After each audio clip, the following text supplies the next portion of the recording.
There's a room very few adults have ever seen from the inside. Small hearing room, wooden floor, fluorescent lights. In one corner, a judge. In another, a court-appointed attorney. And in the middle, the silence of a case where no family member showed up. The name on the file is Richard, 71 years old, never married, no children. He had a stroke 3 weeks ago and is now in a care facility, unable to speak. Someone has to decide what happens to Richard. And because there are no documents in place, that judge is the one who decides. If you live alone, without a spouse, children, or close relatives who understand your values, there's something important you should know about how the legal system thinks. It assumes someone will show up. A brother, a niece, someone. When nobody does, the system shifts into procedural mode, and procedural mode follows its own rules, rules that rarely reflect what you would have chosen for yourself. And there's one specific mistake solo agers make when thinking about this subject. I'm going to show you what it is in a few minutes, because it completely changes who ends up in charge. Today, 3 things. What legally happens when someone becomes incapacitated or dies without a will, without a power of attorney, and without an advance directive. Who the system activates when that happens.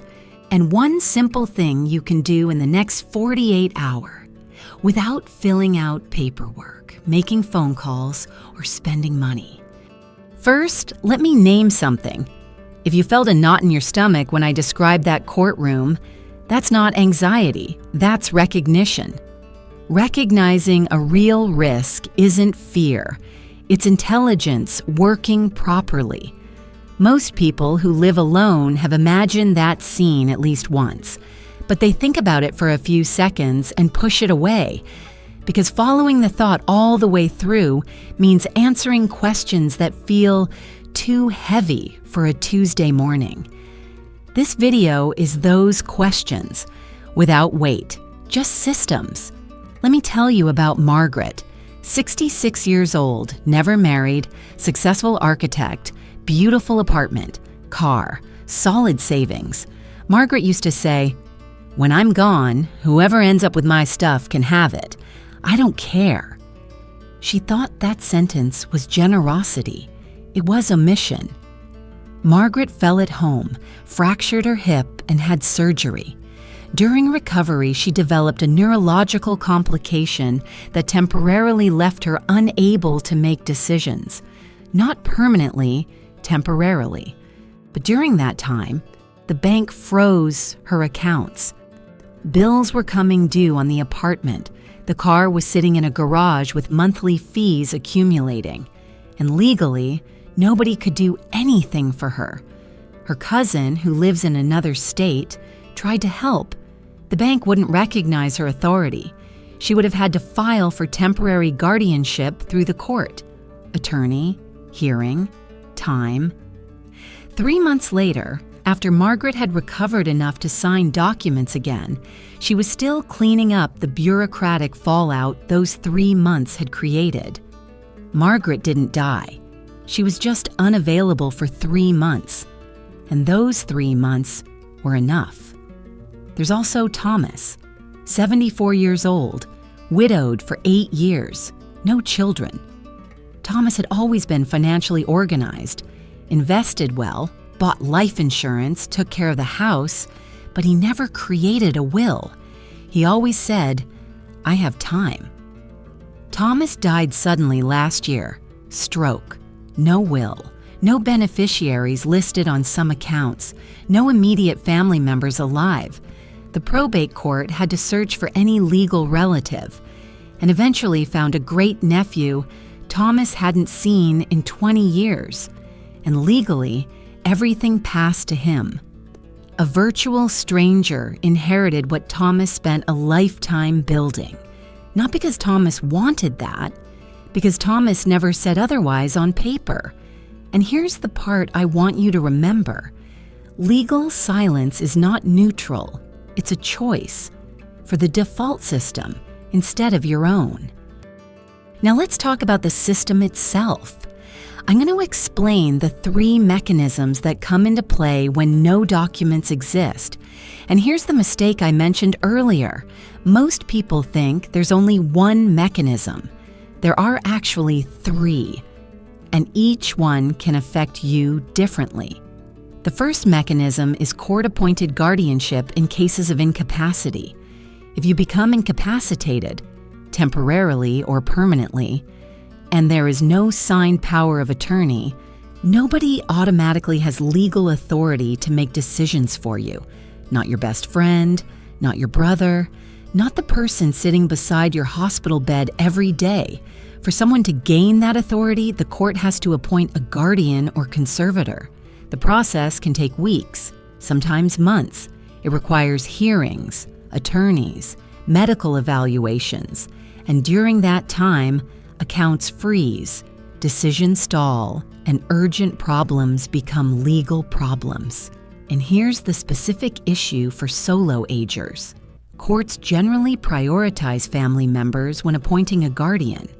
If no family member is available or willing, the court may appoint a professional, depending on the state, often called a public guardian or professional conservator, probably competent, but someone who has never met you.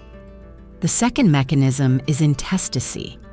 What happens when someone dies without a will? Intestacy is the legal term. It simply means without a will. When someone dies without one, state inheritance laws decide who receives what, and those laws follow a strict hierarchy: spouse first, then children, then parents, then siblings, then nieces and nephews, then increasingly distant relatives, until someone qualifies. For solo agers without immediate family, that often means assets pass to distant relatives they barely know, or in rare situations where no legal heirs can be found after a formal search, the estate may eventually be claimed by the state through a process called escheat. The third mechanism is medical decision-making without an advance directive. If you become incapacitated and do not have an advance directive, a document outlining your end-of-life preferences, hospitals and medical teams follow institutional protocols. Without clear instructions or someone legally authorized to represent your wishes, medical teams generally default toward life-preserving interventions. If you would have preferred palliative care or would have refused certain interventions, without documentation, nobody knows, and nobody has the authority to decide on your behalf. These 3 mechanisms operate independently. You can have one of the 3 and still remain unprotected in the other 2. Solo agers often leave gaps between them without realizing it. Laws vary significantly by state and country. A local estate planning attorney can guide you through the options available where you live. What I want you to leave this video with is the map. The practical consequence of a legal vacuum for solo agers goes far beyond. Your belongings end up with the wrong person. The real consequence is lost time. When a power of attorney exists, the appointed agent can act within days. When it doesn't, the guardianship process can take months. And during those months, accounts freeze, homes sit unattended, obligations pile up, and medical care slows while logistics are sorted out. The real consequence is the wrong person ending up in charge. Courts appoint based on legal hierarchy, not emotional closeness. The person who truly understands your values, the one who has listened to you for 15 years, may be ignored simply because they aren't legally related to you. The real consequence is fragmentation of what you built. Without a will, assets may be divided according to state formulas that ignore your real relationships. The friend who helped you rebuild your home receives nothing. The great-nephew you haven't seen in decades does. None of this is fear-mongering. It's procedure. and silent procedure is what solo agers need to understand before they can intervene in time. When you schedule a consultation with an estate planning attorney, and for anyone who still doesn't have any of these 3 documents, this is the first conversation worth prioritizing. These are the questions solo agers specifically should bring. About a will. In my state, who inherits if I die without a will and without immediate family members? How does the legal order of succession work for someone without a spouse or children?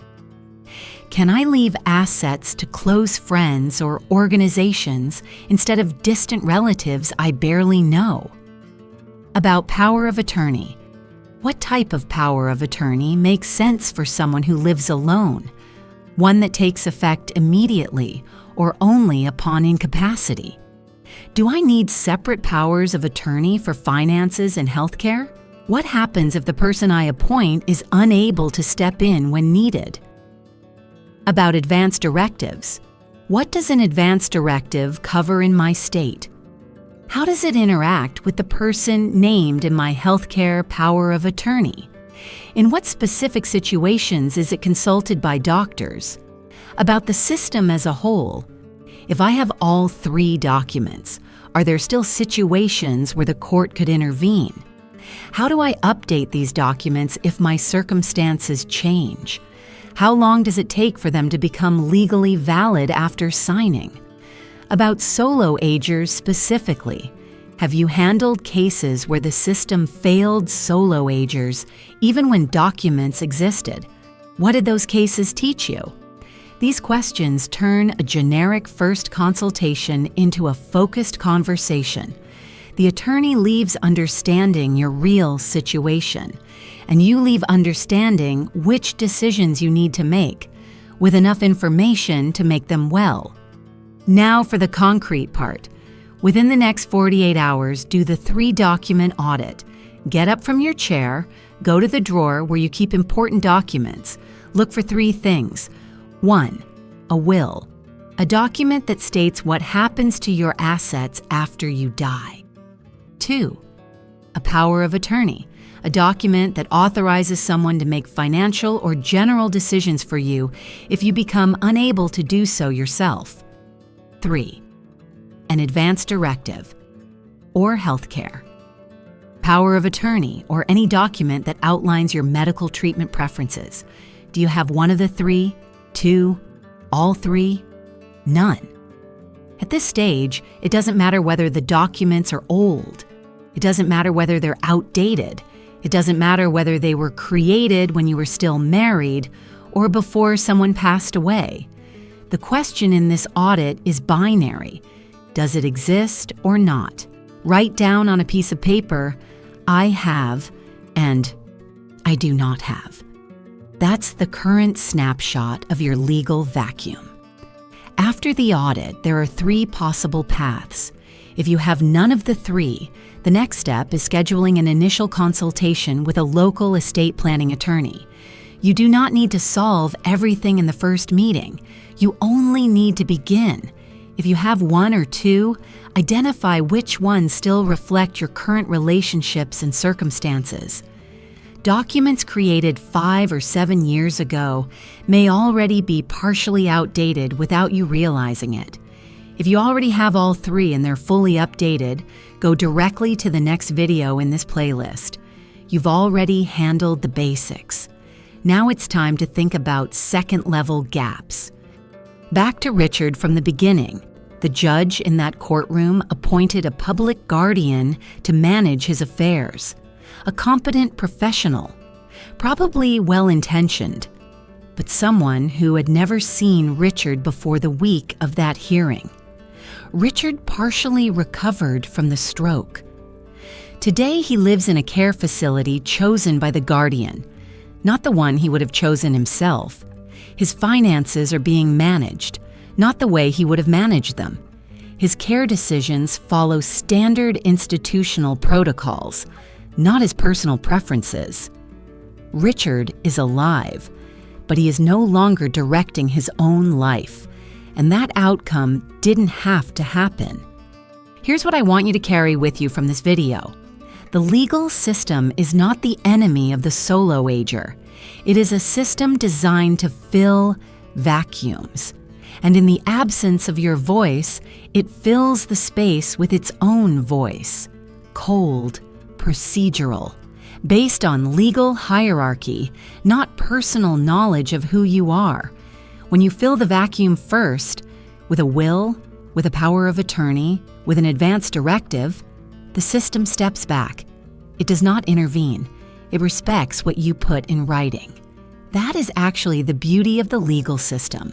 It is hostile to omission, but deeply respectful of clear instructions. The question is not, do I really need these documents? The question is, whose voice do I want making the decisions, mine or the court's? The most liberating part of preparing these documents is not what they do when the moment finally comes. It's what they do for you now. They quiet a low-grade anxiety most solo agers carry without even realizing it. Preparation is not pessimism, it's power. It's the antidote to the silent weight that comes from living alone and knowing deep down that if something happened today, a lot would remain in the dark. You just understood the system. Now it's time to open the drawer. If this video resonated with you, go back and watch the first video in this playlist about who decides for you when you can no longer speak for yourself. It covers the emotional side of this decision, complementing the procedural side we explored today. I've linked it on the screen now. One question. When you did the audit, how many of the 3 documents did you actually find? Tell me in the comments.